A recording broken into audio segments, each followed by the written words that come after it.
Good evening and thanks for joining us. I'm Bruce Frisco. It's Wednesday, December 3rd. This is CTV News. Tonight, a winter wallop. First nor'easter of the year brings the usual set of problems. Not so grand anymore, saying farewell to an iconic piece of exhibition infrastructure. An international flavor, Rousseau's, proves once again its chocolate is world class. Live from our Maritimes News Center, this is CTV News. Here is Bruce Frisco. Good evening. A lot of Maritimers spent the day cleaning up after that blast of winter that's mostly come and gone now. As expected, there were some school closures, some power outages, and some messy driving conditions. CTV's Callum Smith kicks off our coverage. Logan Freeman and many others were left stranded at the Cobequid Pass early this morning, stuck for nearly 7 hours. I've been driving for 8 years now, and I've never actually been in that situation where I had to sit that long alongside the road. The truck driver hunkered down, with RCMP reporting multiple tractor trailers off the road in the area. No one really came by for the longest time. There was no plow trucks for a while, and then eventually one plow truck went by. Couldn't get up through, so he had to move some people. He ended up backing all the way down the hill, and then they shut the highway down. By the afternoon, traffic was moving again. Freeman got turned around before that and saw a long line of other trucks. 6 kilometers long, probably. Just lined right up on the side of the highway, not even moving. A number of crashes were reported last night with greasy roads, including this one on Highway 101 in Kings County.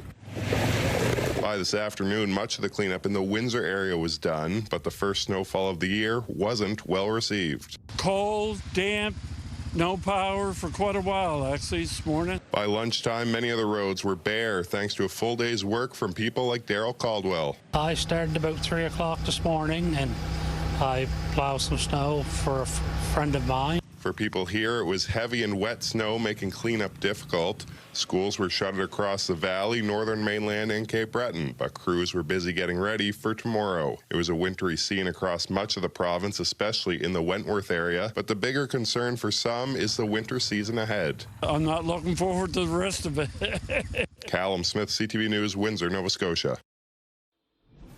I'm Derek Haggett in Moncton, where kids woke up to no school and the grown-ups to a driveway full of snow. It's wet and heavy. Well, it's Canada, so expect the unexpected, I guess. Oh, it's wet, damp.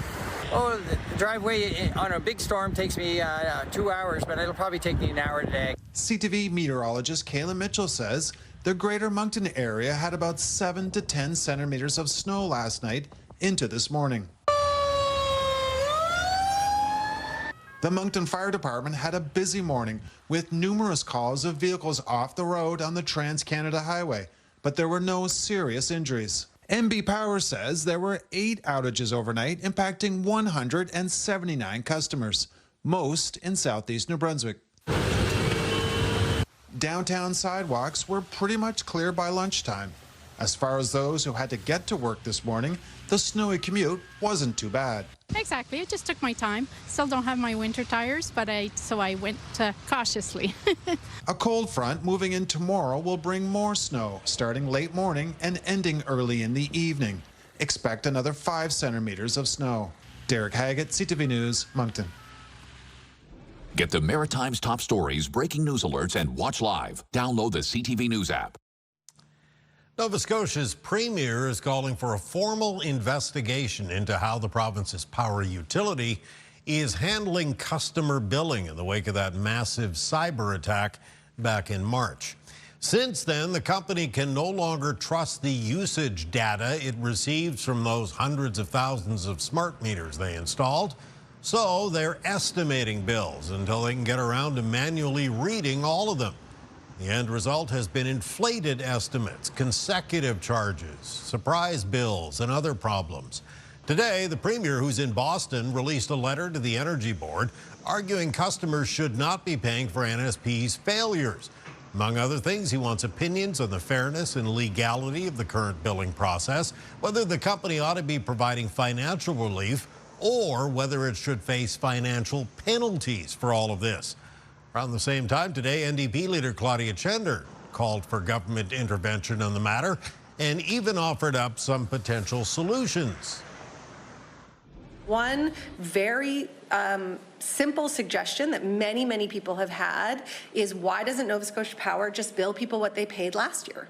Right? Like, if we're estimating, that would seem to be the best estimate. Now, Nova Scotia Power said that for some reason that they couldn't clarify, they can't do that. Well, let's let government look into whether or not they can do that and whether government could help them to be able to do that. Houston's letter was strongly worded, writing in part, "This is an incredibly serious issue. It is not lost on me or the board that knowingly overbilling would constitute regulatory fraud, and misreporting revenue to the markets is a form of securities fraud." There's been no official response from the board, but Houston says he wants the matter to be top priority. Well, some new stats are revealing troubling trends about the number of murders around here, and especially those committed by young people. CTV's Vanessa Wright has more. A disturbing trend found in the latest Canada-wide homicide statistics. The number of young people charged with murder has gone up. According to Stats Canada, 72 youths under 18 were charged with homicide last year. That's up from 65 in 2023.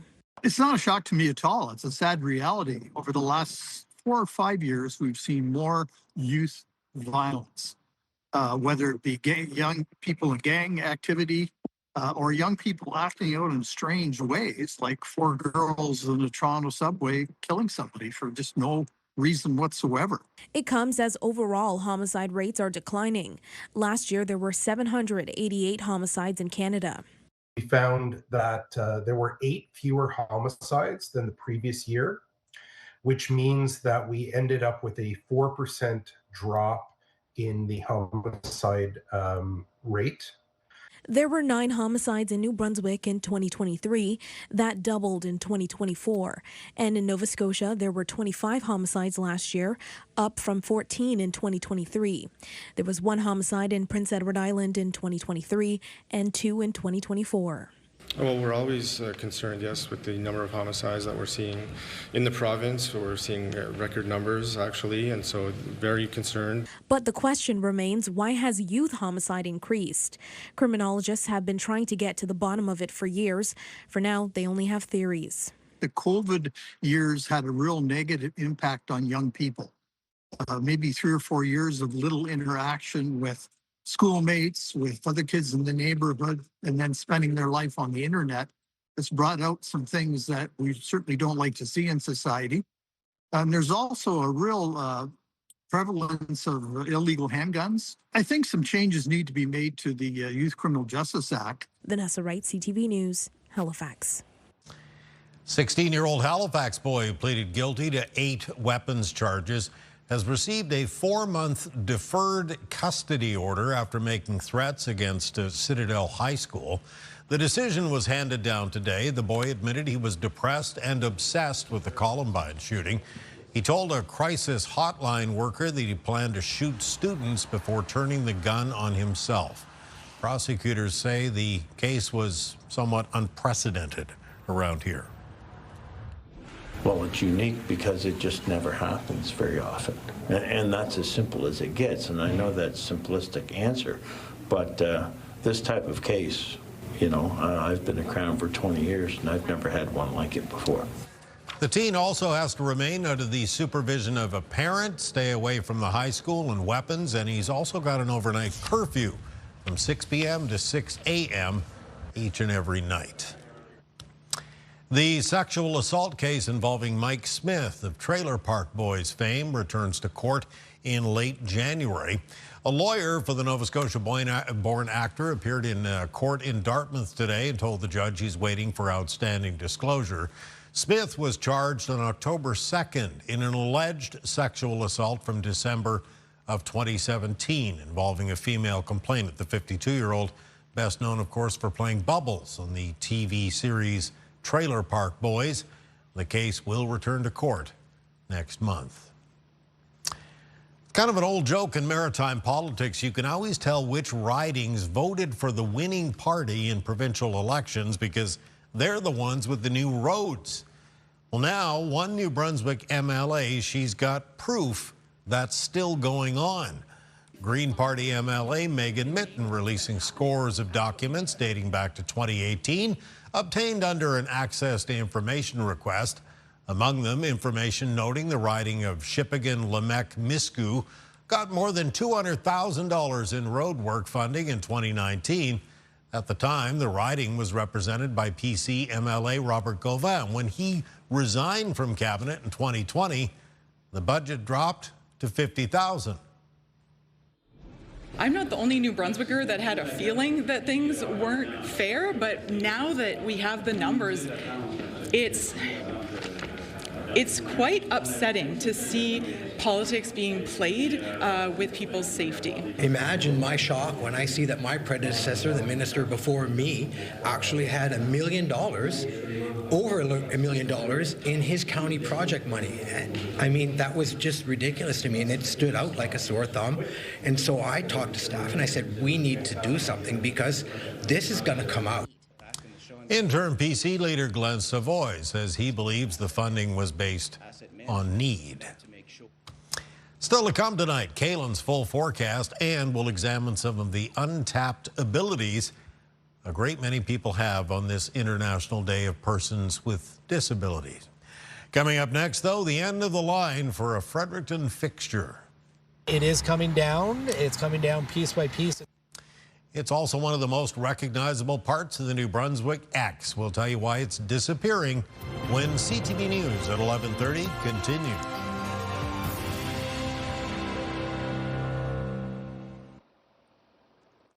You know, since 1827, New Brunswickers have enjoyed the rides, the shows, and the competitions of the provincial exhibition.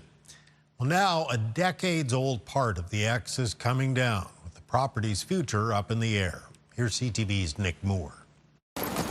The Grandstand on the New Brunswick Provincial Exhibition Grounds has overlooked the Fredericton Raceway for nearly 60 years. It is coming down. It's coming down piece by piece. Ray Tretiak is executive director of the NBX and says the organization is complying with an order from the city to take the grandstand down, the municipality citing concerns about safety. We did contest it just to get some further clarification into the matter. The grandstand has been boarded off for about a decade. Ultimately, NBX board members voted to hire contractors to complete the demolition job, and that began last week. It is taking up space on the ground that is fairly valuable, and we can use it for other reasons during some of our larger outdoor events. All of it happening in the background of a fight between the NBX and Fredericton City Hall. In September, City Council voted to take control of the 30-acre property, saying that the land was needed for housing and a new school. The property was gifted to the city for the purposes of holding an annual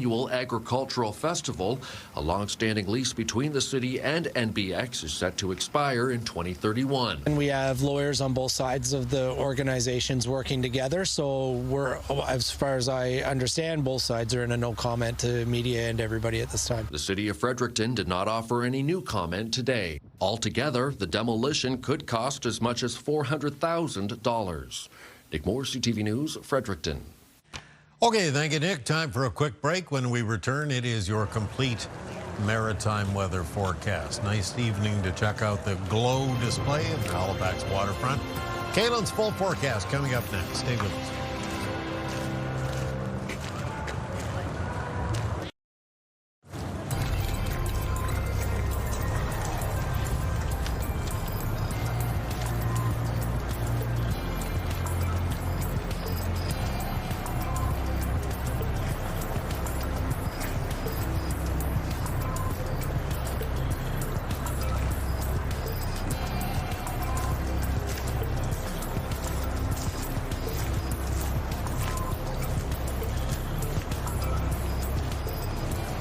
Wednesday evening, third day of December, winding down. I guess this system is pretty much done with us. Are they still seeing something in, what, Newfoundland maybe? Yeah, there's some lingering impact still in parts of Newfoundland, including some accumulating snow as that coastal storm system moves past. In behind it, we have a cold front to talk about arriving for Thursday, and some bitterly cold temperatures arriving Thursday night into Friday for the Maritimes, and our next round of weather alerts in the region sort of related to that.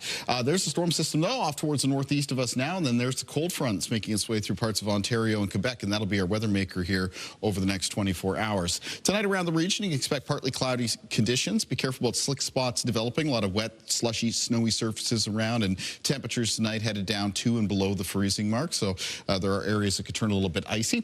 For Thursday morning, it'll be flurries developing in New Brunswick. A lower chance of some flurries for both Prince Edward Island and Nova Scotia. Moving into Thursday afternoon, the flurries in New Brunswick are accompanied by a risk of brief periods of near snow squall-like conditions as a band of snow comes in northwest to southeast, mostly for central and southern parts of the province. And there might be some local snowfall totals in that of around 1 to 5 centimeters or so.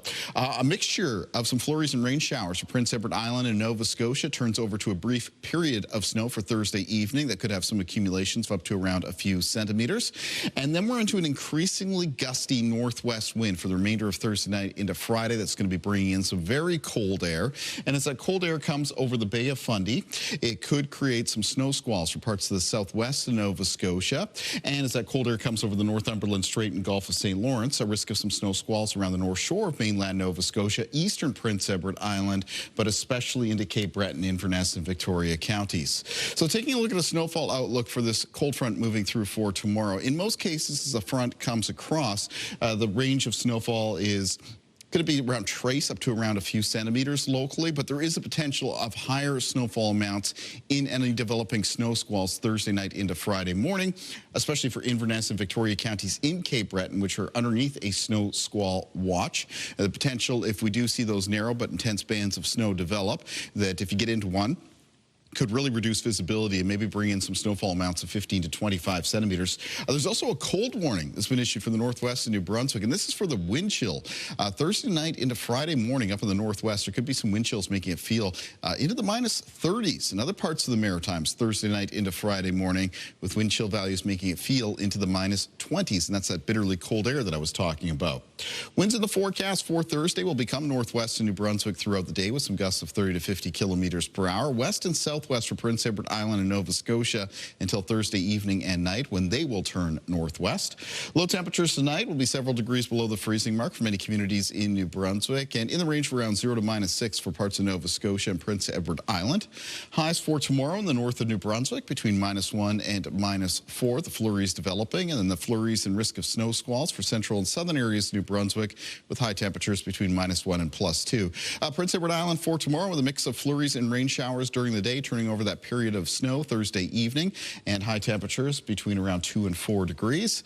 And for Nova Scotia for tomorrow, a mixture of flurries and rain showers developing during the day and then turning over to that period of snow Thursday evening with a risk of some snow squalls off ocean waters developing Thursday night into Friday morning. Highs for the east of Nova Scotia, 3 to 6 degrees. Northern and central parts of the province with high temperatures tomorrow in the same range between 3 and 6. And in the southwest of Nova Scotia, high temperatures near 5 degrees for the Annapolis Valley and between 4 and 6 on the south shore. In this extended forecast, so we remain cold in the Maritimes into the weekend. You can see that there for New Brunswick. In New Brunswick, there's a chance of flurries Saturday night and on Sunday, and then a fresh round of colder air arrives Sunday night into Monday of next week. It remains chilly Tuesday into Wednesday, both days with a mix of sun and cloud. For Nova Scotia, in the forecast coming up at the start of the weekend on Saturday, it's a mix of sun and cloud. On Sunday, increase in cloudiness with some flurries expected. Another round of cold air comes in Sunday night into Monday. And then on Tuesday of next week, it's a mix of sun and cloud with a chance of flurries on Wednesday. And for Prince Edward Island in the forecast, coming up on Friday, there's risk of some snow squalls and gusty northwest winds. It's also going to be a very cold day. Cold start to the weekend on Saturday. Chance of flurries on both Sunday and Monday, and then a mix of sun and cloud for Tuesday and Wednesday. Bruce. Is the season, as they say. All right, thank you, Kalen. We'll step aside for a moment. Stay with us. There is more to come.